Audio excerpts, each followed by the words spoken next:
प्यारे विद्यार्थियों, एक बार पुनः आप सभी का भूगोल की इस ऑनलाइन कक्षा में स्वागत है। पिछले वीडियो में हमने मानव भूगोल की परिभाषा व उसकी प्रकृति के बारे में जाना है। उसी को हम आज आगे बढ़ाते हुए मानव भूगोल का विषय क्षेत्र व मानव भूगोल के इतिहास को जानेंगे। तो चलिए आज की कक्षा हम शुरू करते हैं।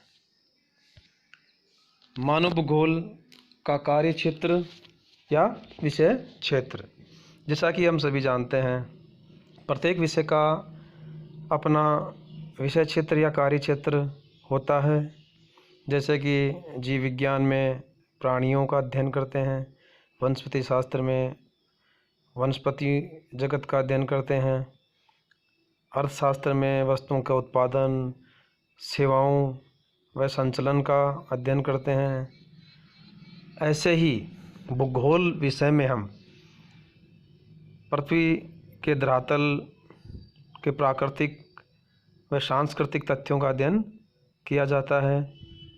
और इसी में मानव भूगोल, जैसा कि हमने जाना है कि मानव भूगोल में मानव व उसके पर्यावरण के पारस्परिक संबंधों का अध्ययन किया जाता है। तो इसके विषय क्षेत्र के बारे में अगर बात करें तो मानव भूगोल में मुख्यतः मानव का अध्ययन किया जाता है, जिसमें से मानव का क्षेत्रीय वितरण का अध्ययन किया जाता है। क्षेत्रीय वितरण से तात्पर्य कि पृथ्वी के ऊपर मानव कहाँ कहाँ निवास कर रहा है, किन दशाओं में निवास कर रहा है, वहाँ के पर्यावरण से वो किस तरह समायोजन कर रहा है, इन सभी का अध्ययन इस विषय में किया जाता है। दूसरा, जनसंख्या की विशेषताओं का अध्ययन भी इस विषय में किया जाता है, जिसमें जनसंख्या का विकास, वितरण, घनत्व, स्थानांतरण, जनसंख्या से संबंधित अन्य तथ्यों में साक्षरता, लिंगानुपात, ये सभी जो विशेषताएं पाई जाती हैं, जिन्हें जनांक की विशेषताएं कहते हैं, इन सभी तत्वों का अध्ययन इस विषय में किया जाता है। इसके साथ ही इस विषय में विभिन्न संस्कृतियों, धर्मों एवं भाषाओं का अध्ययन भी किया जाता है। हम सभी जानते हैं कि पृथ्वी के धरातल पर निवासित मानव की संस्कृति, भाषा, प्रथाओं में काफ़ी विविधताएं पाई जाती हैं। उन सभी विविधताओं का अध्ययन इस विषय में किया जाता है। साथ ही ग्रामीण व नगरीय बस्तियों का, उनके आकार, उनके कार्यों का अध्ययन भी इस विषय में किया जाता है।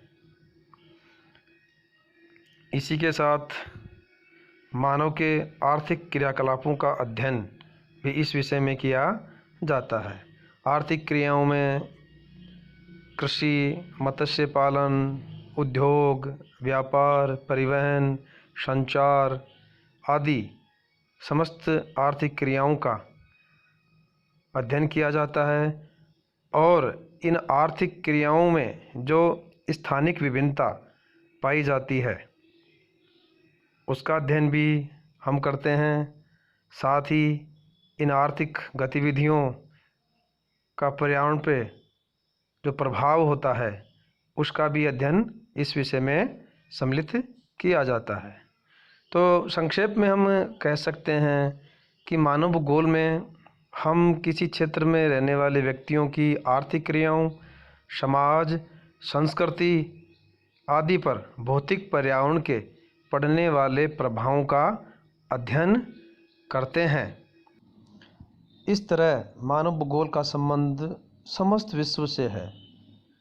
इस विषय में मानव को केंद्रीय माना गया है, अर्थात मानव कहाँ निवास कर रहा है, कैसी अंतर्क्रियाएं करता है इस धरातल पे, और प्राकृतिक वातावरण के उपयोग के द्वारा वह किस तरह से अपने सांस्कृतिक वातावरण का निर्माण करता है।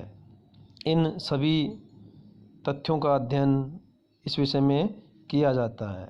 एक तरह से हम कह सकते हैं कि मानव भूगोल एक तरीके से उदार शिक्षा का उद्देश्य पूरा कर रहा है।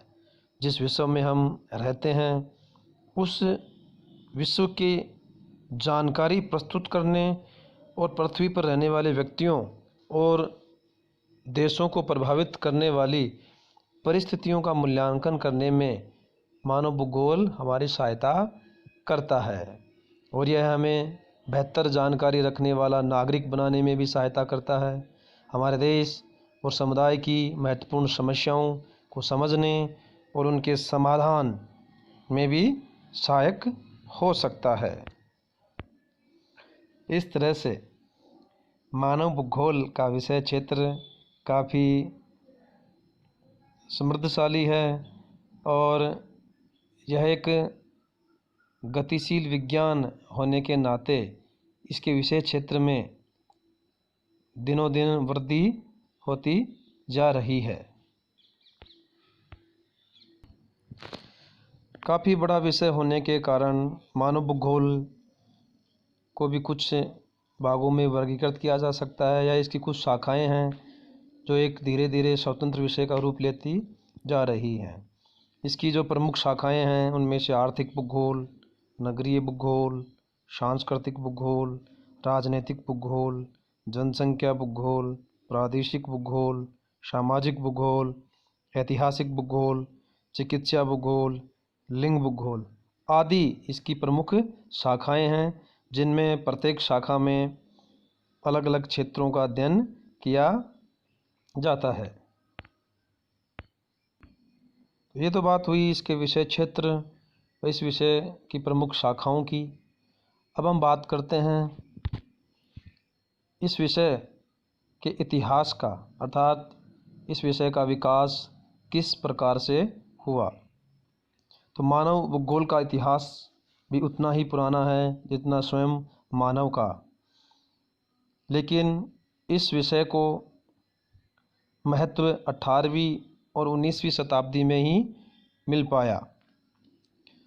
प्राचीन जो विद्वान थे जिसमें ग्रीक व रोमन, उनका भी इस विषय में काफ़ी योगदान है, जिनमें हेरोडोटस, अरस्तु, एरिटोस्थनीज आदि विद्वानों ने राष्ट्रों की प्रगति में अनुकूल पर्यावरणीय दशाओं को उत्तरदायी माना।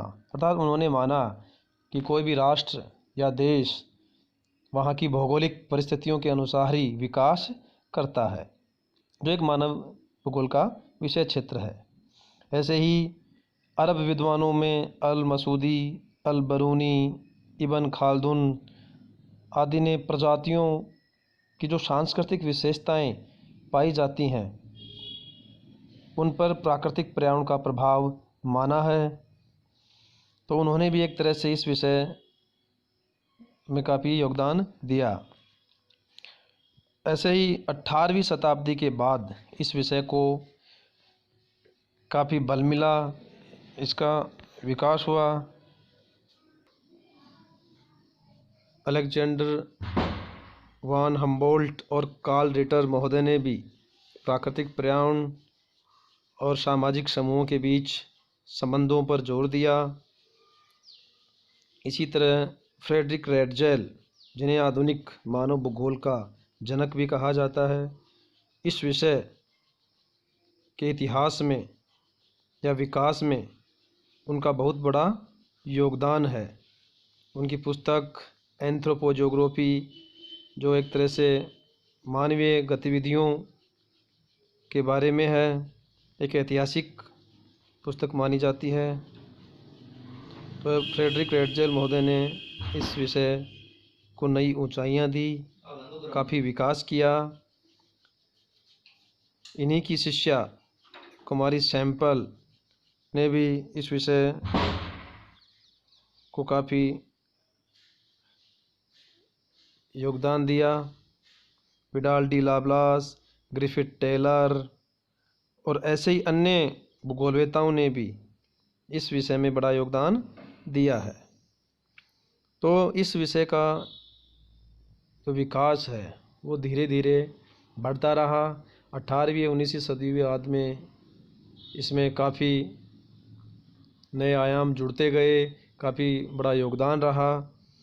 1980 तक मानव भूगोल का क्षेत्र काफ़ी विस्तृत हो गया, जिसमें अभी हमने जो शाखाओं की बात की है उन शाखाओं का धीरे धीरे विकास हुआ। वर्तमान समय में भी मानव भूगोल में अनेक दार्शनिक उपागमों का प्रचलन है, जैसे मार्क्सवाद, प्रत्यक्षवाद, उग्रवाद, यथार्थवाद, व्यवहारवाद, मानववाद आदि। तो एक तरह से मानव भूगोल का इतिहास मानवीय इतिहास के साथ ही संबंधित है, जिसमें मानव की समस्त गतिविधियों का अध्ययन